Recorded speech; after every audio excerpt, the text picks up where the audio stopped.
Monsieur Lozé, bonjour. Je vous remercie de répondre aux questions de J'aime la chasse et de nous présenter le Conseil international de la chasse que vous avez présidé. Vous en avez été le président mondial et vous en êtes maintenant, je crois, le président d'honneur.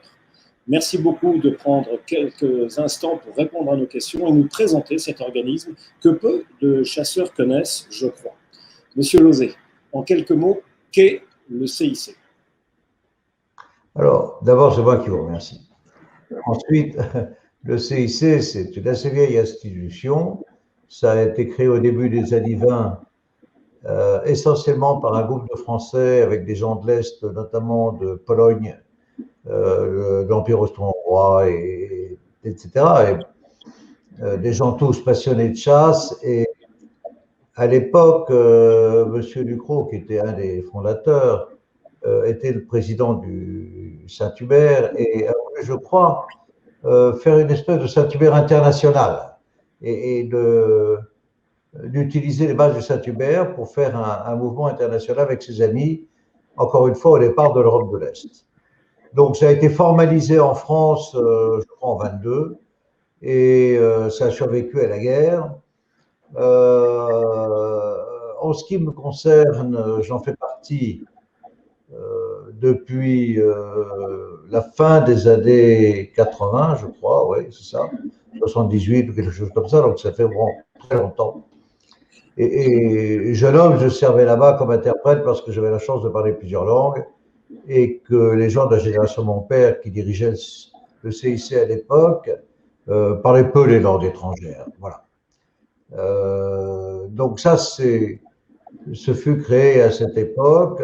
Et l'idée, c'était d'organiser une ONG internationale, à l'époque, ça ne s'appelait pas encore une ONG, bien sûr, mais bon, pour essayer de développer une éthique sérieuse de la chasse et d'expliquer aux gens que la chasse est absolument nécessaire pour une utilisation durable de la nature. Donc, si je comprends bien, ce qui a présidé à la création de ce CIC, c'est un souci de préserver la nature tout en expliquant que la chasse est nécessaire à cette préservation. Ai-je bien compris? C'est effectivement de préserver les espèces sauvages et la nature et de gérer les espèces sauvages de manière cohérente. Alors, pour cela, le CIC s'est organisé en 3 piliers, en 3 départements principaux. Quels sont-ils, Monsieur Lozé? Alors, jusqu'il y a une quinzaine d'années, nous avions une multitude de commissions très difficiles à gérer. Donc, nous avons rassemblé ces 3 commissions, ces 30 commissions, pardon, dans 3 divisions. Politique et droit, scientifique et culturel. Voilà, et à l'intérieur de ces 3 divisions, il y a des sous-divisions si vous voulez, mais tout ça est géré par le président de division et son adjoint. Très bien, donc nous avons une structure bien pyramidale, structure que je connais bien du fait de mon passé professionnel. Vous en avez été le président mondial pendant quelques années, de nombreuses années même, je crois. Quel bilan pouvez-vous tirer de cette présidence et quels ont été les grands moments de cette présidence? Alors, je suis resté 6 ans président, j'ai été auparavant 6 ans vice-président, mais j'ai toujours participé au CIC et aidé le CIC toute ma vie, pendant, je ne sais pas, près de 50 ans. Lorsque je suis arrivé, mon prédécesseur Schramm avait fait un extraordinaire travail, mais c'était un homme très battant. Son prédécesseur à lui, qui était espagnol, qui était le neveu de Franco, Nicolas Franco, était un homme extraordinaire et avait fait aussi un merveilleux travail, mais Dieter Schramm a vraiment fait évoluer le CIC. C'est lui qui a organisé l'évolution de ce CIC avec d'une part ces divisions, ces chefs de division, et avec un comité qui est composé de vice-présidents, du président, des trésoriers, des auditeurs, donc un nombre limité et contrôlable de personnes réparties, je dirais, assez bien géographiquement pour que tous les continents soient présents et la plupart des pays d'Europe. Donc, je suis arrivé dans une situation.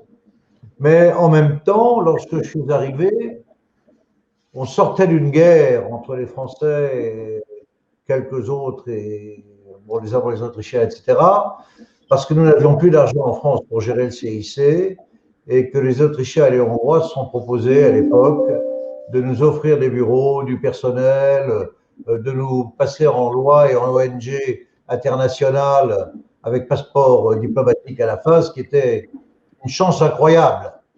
Voilà, donc il y a eu une très grande bagarre parce que les Français ne voulaient pas laisser partir le CIC. Et puis, bon, ils ont perdu 2-3 procès, mais finalement, ça s'est arrangé. Et j'étais à la charnière. Et à l'époque, les Français étaient très mal vus. Enfin, le fait que ma mère était russe, qu'il y ait du sang allemand dans ma famille, que je parle allemand presque comme le français, et que je sois très international et mon éducation et mon travail, j'ai été accepté comme président. Mais j'ai été un président d'abord pacificateur. C'est-à-dire, quand je suis arrivé, il y avait une dizaine de guerres. La délégation allemande était sans dessus. La délégation française avait fondu à cause de la bagarre. Donc, on a redressé tout ça. Et je dois dire que ma plus grande satisfaction, j'ai quitté la présidence du CIC, il n'y avait plus aucune guerre. Voilà. Bien, donc vous méritez amplement votre passeport diplomatique, voire une place au département des opérations du maintien de la paix de l'ONU, Monsieur Lozé. Bon, mais je viens d'une famille de diplomates, mon père était ambassadeur, son père était ambassadeur, donc c'est relativement normal. Et tous ces gens-là voyageaient, voient des gens de tout pays. Et j'ai énormément voyagé, j'ai passé énormément de temps, notamment à réorganiser la délégation allemande, à réorganiser la Serbie, qui avait à l'époque 4 fédérations différentes, ce qui était absurde, enfin bon, etc., etc. Mais j'ai surtout œuvré pour tous les problèmes internationaux déjà de l'époque, les problèmes d'enclos, le problème du plomb. Mais à chaque fois, j'ai cherché à avoir un consensus international, d'avoir nos experts travailler sérieusement les dossiers, ne pas se laisser aller à des sentiments propres, mais vraiment aller au fond des choses. Et dans le fond, ça a très bien fonctionné. Et ça a permis de nous rapprocher de tout un tas d'autres ONG, alors notamment dans ce qui est dans le milieu de la chasse, nous étions presque en guerre avec la FAS, ce qui pour moi était une absurdité. Et nous avons signé avec Gilbert de Turquin, il y a 3 ou 4 ans à Bruxelles, un accord entre la FAS et le CIC, où lorsque les événements cruciaux se passaient en Europe et que le CIC voulait se passer, y participer, nous le faisions sous le drapeau de la FAS. En revanche, si ça se passait en dehors de l'Europe et que la FAS voulait y participer, eh bien, ça se passait sous le drapeau du CIC. Ça, c'est, je pense, dans l'ensemble, très, très bien passé jusqu'à maintenant. On a de très bons rapports avec les présidents de la FAS. Le président de la Fédération française, Louis Schramm, est quelqu'un que je respecte énormément. Nous travaillons la main dans la main avec lui. J'ai toujours dit, et je le dis encore plus aujourd'hui qu'à n'importe quel moment, les chasseurs et les organisations de chasse ne peuvent pas se payer le luxe d'être en guerre les unes avec les autres. Nous sommes dramatiquement attaqués par l'extérieur, et donc il faut nous unir, et si nous ne sommes pas toujours 100% d'accord sur tous les points, au moins unissons-nous sur les points sur lesquels nous sommes d'accord. Je vous cite un exemple. Nous sommes parfaitement en ligne avec le Wood and Crockett aux États-Unis, par exemple, ou le Dallas Safari Club. Mais le Safari Club international a des règles, des mensurations, des choses qui ne nous conviennent pas. Nous ne voulons pas de manipulation génétique, par exemple.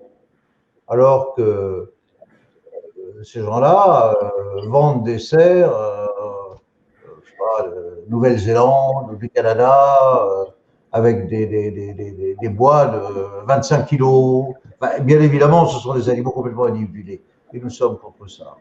Nous sommes aussi tout à fait contre, par exemple, l'élevage des lions en Afrique du Sud, qu'on élève jusqu'à 7-8 ans et qu'on met dans un parc de 10 hectares pour les faire tirer par des gens riches. C'est une honte pour nous et nous nous battons contre ce genre de choses et pas seulement celle-là. Mais c'est juste pour vous citer deux exemples. Très bien. Mais alors, le chasseur, je dirais, le chasseur français lambda va se demander quelles sont les actions concrètes du CIC qui ont pu avoir un impact sur sa pratique quotidienne de la chasse. La France est un pays très important au niveau de la chasse. Elle a toujours été, pour nous d'abord, ça a été le berceau du CIC, il faut le dire. Aujourd'hui, on a encore plus d'1 million de chasseurs, je ne sais pas le chiffre exact, 1,2 million, 1,3 million, enfin, c'est quand même considérable si on regarde les gens qui vivent autour d'eux, leurs familles, leurs amis, ça représente, et notamment ça représente une pression politique importante en France. Si on se souvient, quand il y a eu cette liste chasse, pêche et tradition aux élections européennes, ils avaient fait 10%. Et ça fait réfléchir les hommes politiques parce que je dirais que c'était des gens de tous les horizons, de tous les partis. Voilà. Mais enfin, ça représente un lobby, pas un lobby, justement. Pour l'avoir, la chasse n'est pas un lobby. C'est une grande tradition, c'est familial et autres. La seule solution de préserver la nature en se tenant la main dans la main avec les gens qui sont des spécialistes de la réalité. Mais voilà ce qui a été fait et je pense que c'est dans cette direction qu'on doit aller. Très bien. Monsieur Lozé, vous avez, je crois, parfaitement décrit ce qu'est le CIC, quels sont ses domaines d'action. Maintenant, quelques mots sur vous-même. Vous êtes chasseur, j'imagine, et chasseur depuis longtemps. Quelle est votre chasse, votre mode de chasse préféré? Alors, je chasse depuis que je suis pratiquement. J'ai suivi les modes de mon grand-père et de mon père, de la famille, etc. Et mon père était un passionné de chasse qui m'a traîné dans tous les pays, enfin, alors beaucoup, beaucoup, sur plusieurs continents. Donc, j'ai eu cette chance immense de pouvoir, surtout à une époque où il y avait peu de pesticides, tout n'avait pas été remembré, il y avait des haies partout, donc il y avait une quantité de gibier sauvage naturel en Europe. Nous chassions beaucoup en Allemagne aussi, et tout ça malheureusement a disparu. Ça a disparu, et je suis donc la dernière génération à réellement avoir profité de cet état de choses, cet état extraordinaire. Voilà. Donc on a fait tout ce qu'on peut aujourd'hui pour essayer de reproduire ou de recréer les conditions qui permettent de sauvegarder un certain nombre de choses comme ça. Aujourd'hui, bien évidemment, compte tenu de mon âge et de ma santé, je chasse plus beaucoup. Mais je chasse encore et j'emmène mes enfants, mes petits-enfants à la chasse, ce qui pour moi est un grand bonheur et la plupart d'entre eux adorent ça, ils adorent être dans la nature.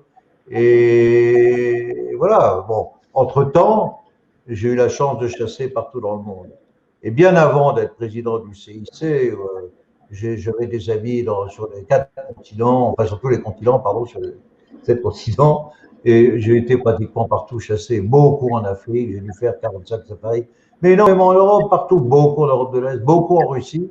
J'ai passé une bonne partie ces 30 dernières années de ma vie en Russie, et la Russie est un pays de cocaïne pour la Russie. Je dirais un peu comme le Canada.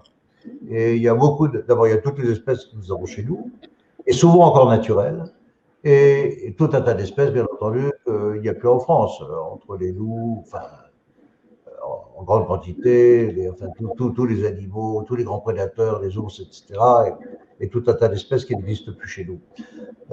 J'insiste sur la Russie parce que c'est les gens qui aiment la chasse, comme le Français qui n'est pas sorti de France, lui conseille d'aller là-bas, de faire un voyage de chasse là-bas parce que les gens vous reçoivent de manière merveilleuse, etc. C'est vrai aussi dans tous les pays de l'Est. Je vis actuellement la plupart du temps à Budapest, enfin dans la banlieue de Budapest, à 3 kilomètres du siège du CIC, qui est dans une forêt de 10 000 hectares à Budakeszi, c'est la banlieue verte de Budapest. Et bien entendu, j'en profite parce que j'ai beaucoup d'amis là-bas et nous passons beaucoup de week-ends de chasse. Nous faisons venir des amis des quatre coins de la terre et on leur fait profiter de toute la beauté de ce pays. Voilà.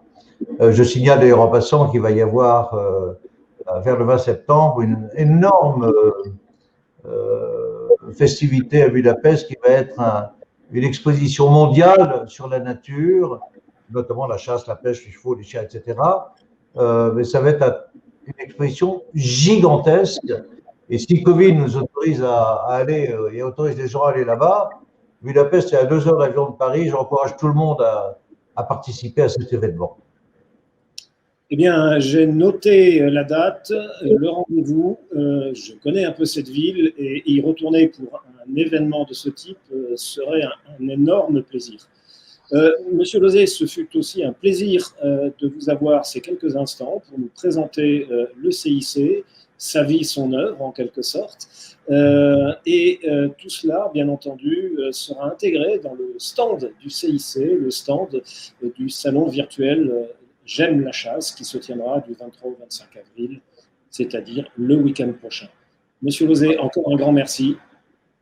Alors, si je pouvais ajouter une petite chose. Bien sûr. On a fait énormément de choses avec les différentes ONG. Pendant longtemps, on a même créé un regroupement d'une trentaine d'ONG, y compris l'ONU, l'UNESCO, la FAO, etc., qui ne sont pas des gens particulièrement chasseurs, mais qui nous considèrent comme des experts. Il faut dire que nous avons au sein du CIC beaucoup d'universitaires qui ne sont pas chasseurs, mais qui considèrent que c'est la seule façon de sauver la nature et la chasse, et les animaux. Et pour vous citer juste un exemple, nous avons créé avec l'OIE, l'Organisation internationale des épizooties, qui est d'ailleurs basée en France aussi, nous avons créé avec le gouvernement bulgare, parce que l'OIE avait une très grosse antenne en Bulgarie, une organisation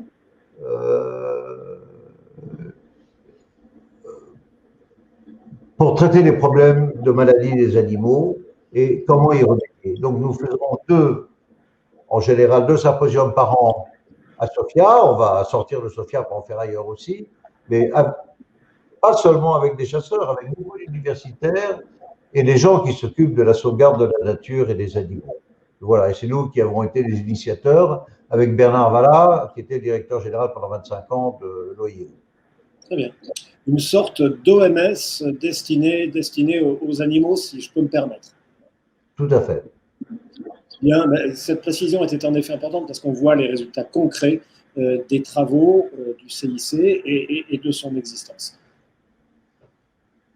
Monsieur le Président, encore une fois, un grand merci d'avoir pris du temps pour répondre à nos questions et je souhaite une longue vie au CIC et bien entendu à son président d'honneur et de nombreuses et belles chasses encore à venir.